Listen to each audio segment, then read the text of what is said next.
Les mots sont essentiels. Et dans les temps qui viennent, c'est eux qui ont du vrai pouvoir, croyez-moi. Je vais vous donner un exemple.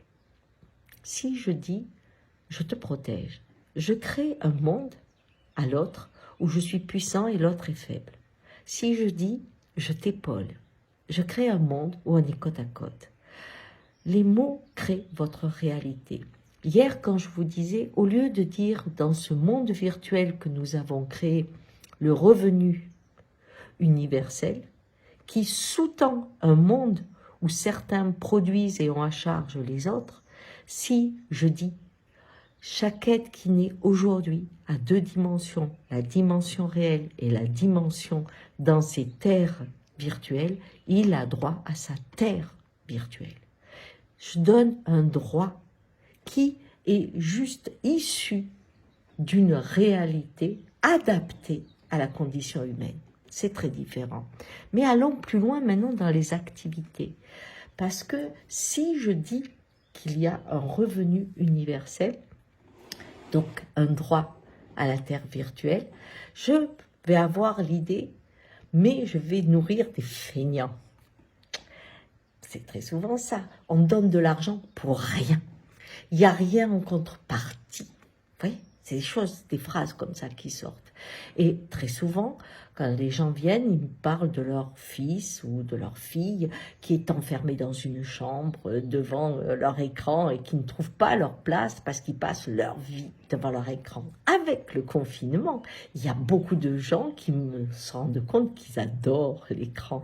Et il y en a certains qui venaient travailler avec moi pour trouver la motivation de rentrer dans ce monde et d'y participer, qui m'ont avoué que le confinement est un bonheur infini parce qu'ils avaient le droit de vivre leur vie devant un écran.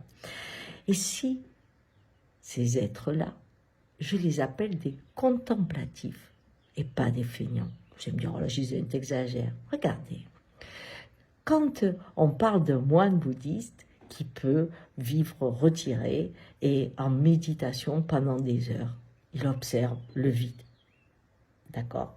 Si je prends un religieux qui va dans un couvent et qui se coupe des autres, il observe sa réalité spirituelle. Et alors ? Ceux-là sont des contemplatifs autorisés. Mais dans le monde virtuel que nous avons créé, il y a les contemplatifs qui sont abonnés aux séries, aux jeux, et qui passent un temps fou. Dans les populations autochtones, quand on les a vus, on s'est effrayé parce qu'on disait c'est tous des feignants. Pourquoi ? Parce qu'ils pouvaient rester dans le hamac ou juste comme ça pendant des heures. Et quand je discutais une fois avec un Indien, il me disait, tu sais, ce qu'il y a de plus effrayant dans votre monde, c'est que où est le monde du rêve ? Et évidemment, le rêve faisait partie des sociétés qui avaient besoin de quelques heures pour assurer leurs besoins vitaux et ensuite pouvaient passer des heures à regarder un arbre et à rêver. D'accord ? Aujourd'hui, nous avons créé des rêves collectifs où des gens passent des heures à regarder. Et il y a ceux qui fabriquent le rêve. Il y a aujourd'hui des gens qui adorent, et on le voit avec le confinement, toute la créativité des uns et des autres. Si j'ai plus besoin de m'occuper, de manger, je suis un créatif incroyable. Et il y a ceux qui, comme les abeilles, comme les fourmis, ont besoin de fabriquer des choses. Celui qui regarde a du pouvoir. Combien de fois on va me dire c'est un parasite. Quand on me dit c'est un parasite, je regarde quelle est la fonction de ce parasite. Quand on dit il me pompe le sang, il pompe le sang comme un tic, comme quelque chose accroché à moi. Mais si on regarde le profil, on en a un qui est un sauveur et l'autre qui a besoin de se noyer. Si le noyé ne coule pas, le sauveur n'a plus de fonction, de mission.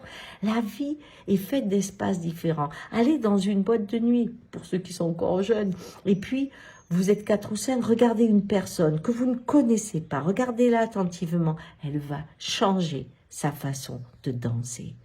Les contemplatifs font par leur regard bouger le monde et le nourrissent aussi. Nous serons peut-être obligés de regarder le monde avec d'autres mots, pour qu'ils deviennent harmonieux comme le monde réel. Et ça, c'est un grand défi. Au revoir.